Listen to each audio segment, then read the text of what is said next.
The Big One Alert. Mga lugar sa South Luzon na dapat maghanda Calabarzon, Laguna.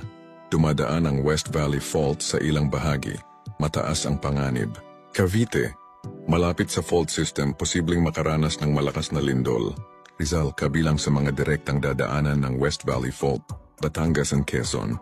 Nasa seismic zone, posibleng makaranas ng matinding aftershocks at tsunami risk dahil sa proximity sa dagat. Mimaropa, Mindoro. Aktibo ang Central Mindoro Fault. May kasaysayan ng malalakas na lindol. Marinduque, Romblon, Palawan.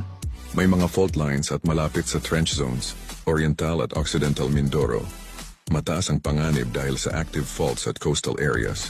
Bicol Region, Albay and Sorsogon. Malapit sa Philippine Trench. Posibleng magdulot ng lindol at tsunami. Camarines Norte and Camarines Sur may mga fault line na posibleng gumalaw. Catanduanes and Masbate.